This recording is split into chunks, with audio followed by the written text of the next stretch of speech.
আসসালামু আলাইকুম সুপ্রিয় দর্শক, আশা করি আপনারা সবাই ভালো আছেন। দর্শক বন্ধুরা, আজকে আমরা চলে আসছি কুমিল্লা জেলা হোমনা থানা বাবরকান্দি গ্রাম। আর আজকে আমরা চলে আসছি একজন নারী উদ্যোক্তার বাড়িতে, যার নাম হচ্ছে সুমি আপা। সুমি আপা বিশাল বড় খামার পরিচালনা করতেছেন, যেখানে রয়েছে টার্কি মুরগি, তিতির মুরগি, চীনা হাঁসের বাচ্চা। এবং যে সুমি আপু কিন্তু শাহালি ভাইয়ের ছোট বোন। শাহালি ভাই কিন্তু দীর্ঘদিন যাবৎ ময়ূর পালন করে সারা বাংলাদেশ একটা আলোড়ন সৃষ্টি করেছেন। সুমি আপুর সাথে কথা বলে জানবো ওনারা এখানে যে মুরগিগুলো রয়েছে, উনি এই মুরগিগুলো কিন্তু লালন পালনের পাশাপাশি বিভিন্ন বয়সের মুরগি বিক্রি করে থাকেন। তো আপনারা কেউ যদি এখান থেকে মুরগি বাচ্চা এবং মুরগি সংগ্রহ করতে চান, কীভাবে সংগ্রহ করতে পারবেন, এইসব বিষয় নিয়ে কথা বলবো সুমি আপুর সাথে। তো পুরোটা আয়োজন জুড়ে আপনারা আমাদের সাথে থাকুন। আপনাদের সাথে আছি আমি সাইফুল ইসলাম। আসসালামু আলাইকুম আপা। ওয়ালাইকুম আসসালাম ভাইয়া। আপা কেমন আছেন? এই তো ভাইয়া আলহামদুলিল্লাহ ভালো, আপনি কেমন আছেন? আলহামদুলিল্লাহ আমিও ভালো আছি। আরও ভালো লাগতেছে আপনার বিশাল বড় খামার দেখে। তো এই খামার নিয়ে আজকে আপনার সাথে কথা বলবো, তার আগে আপনার পরিচয় একটু দেবেন। আমার নাম মোসাম্মদ সুমি আক্তার, কুমিল্লা হোমনা থানা বাবরকান্দি গ্রাম আমার বাড়ি। আচ্ছা সুমি আপা, আপনি পেশায় কি করেন? পেশায় আমি একজন গৃহিণী। আচ্ছা, গৃহস্থলী কাজের পাশাপাশি বিভিন্ন প্রজাতির মুরগি হাঁস নিয়ে দেখতে পাচ্ছি বিশাল বড় খামার দিয়েছেন। এই খামারের সাথে যুক্ত আছেন কত বছর যাবত? এই খামারের সাথে আমি প্রায় 2-3 বছর যাবত। 2-3 বছর যাবত। জি ভাইয়া। আচ্ছা, বর্তমান আপনার খামারে কি কি রয়েছে? বর্তমানে আমার খামারে আপনার টার্কি মুরগির বাচ্চা, তিতির পাখির বাচ্চা আর চীনা হাঁসের বাচ্চা এগুলো রয়েছে। আচ্ছা, এখন আমরা যে শেডটার মধ্যে দাঁড়িয়ে আছি, এখানে যে মুরগিগুলো দেখতে পাচ্ছি, এগুলো কি জাতের মুরগি? এগুলো টার্কি মুরগি। আচ্ছা, এগুলোর বয়স আছে কেমন? বয়স 40 থেকে 45 দিন। আচ্ছা, দেখতে পাচ্ছি খাবার দিচ্ছেন। কি খাবার খাচ্ছে এগুলা? এগুলোকে আমি এখন ছোট তো আর কি, এই জন্য ব্রয়লার স্ট্যাটাসটা দিই। এখানে মুরগি আছে কতগুলা? এখানে মুরগি প্রায় 300-350 প্লাস। 300 মতো। আচ্ছা, পাশের সেটি রয়েছে চীনা হাঁসের বাচ্চা, ওইখানে রয়েছে কতগুলা? ওইখানে প্রায় 2 থেকে 250। আচ্ছা, আপনাদের এখানে তো তিতির মুরগিও রয়েছে। জি। আচ্ছা, তিতির মুরগি রয়েছে কতগুলা?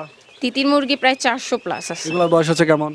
এগুলো আর কি ভাই এক একটা এক এক বয়সের আছে, কারণ আমি যেহেতু এগুলো সংগ্রহ করছি এই জন্য এক একটা এক এক বয়স। আচ্ছা, আপনি কি এগুলো লালন পালন করেন নাকি বিভিন্ন জায়গা থেকে সংগ্রহ করে সেগুলো বিক্রি করে থাকেন? আমি লালন পালনও করি, আবার আপনার বিভিন্ন জায়গা থেকে সংগ্রহও করি। আচ্ছা, তো মানে আপনি বলতে চাচ্ছেন আপনার এখানে বিভিন্ন ধরনের মুরগি হাঁস রয়েছে যেগুলা বিক্রি করে থাকেন? জি জি ভাইয়া।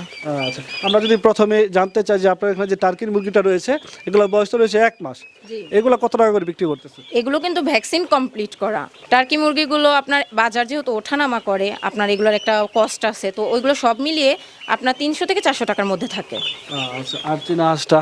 এগুলো তো আমি বিভিন্ন গ্রাম থেকে সংগ্রহ করি, তো এক একটার এক এক বয়স, তো ওই অনুসারে এগুলো আর কি মানে আমার কাছে আছে 14 দিন, 15 দিন, 20 দিন, 25 দিন, মানে এরকম ধরনের বাচ্চাগুলো আপনার আমি 200 থেকে 250 টাকার মধ্যে আর কি রাখি।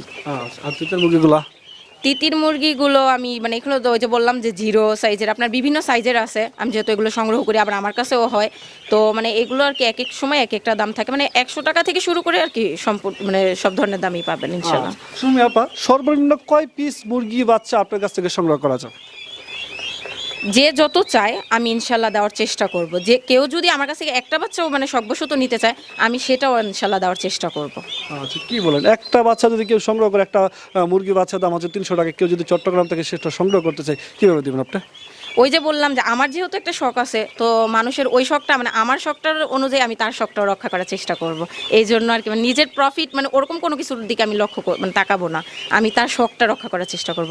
এই জন্য আমি একটা যদিও আমার কাছ থেকে কেউ নিতে চায় আমি তাকে ওইটাও ডেলিভারি দেওয়ার চেষ্টা করব। আচ্ছা, তার মানে আপনি বলতে চাচ্ছেন কেউ যদি কস্টিং খরচ দিয়ে নিতে পারে সেক্ষেত্রে আপনি দিতে কোনো সমস্যা নেই? জি জি ভাইয়া, মানে সে যদি কস্টিং খরচ দিয়ে মানে একটাও নিতে চায় তার শখ পূরণ করার জন্য আমি ওইটা দিতে রাজি আছি। আচ্ছা, শুনুন আপা, এই যে আপনি গৃহস্থলীর কাজের পাশাপাশি বিশাল বড় মুরগি খামার পরিচালনা করতেছেন, বিষয়টা আপনার কাছে কেমন লাগে? কি বলবো ভাইয়া, মানে ওদের সাথে কাজ করতে তো মূলত অনেক ভালো লাগে, আর আমরা তো ছোটবেলা থেকেই মানে এই সেক্টরে মানে এই সেক্টরে থাকা। আমার বাবার ছিল গরুর ফার্ম, তারপরে আপনার আমার বাবা মারা যাওয়ার পরে ভাইয়ের সাথে আমার ছোট ভাই শাহালি, আমার ভাইয়ের তো বিশাল বড় ময়ূরের খামার, তাকে তো আমরা মাশাআল্লাহ সবাই চিনি।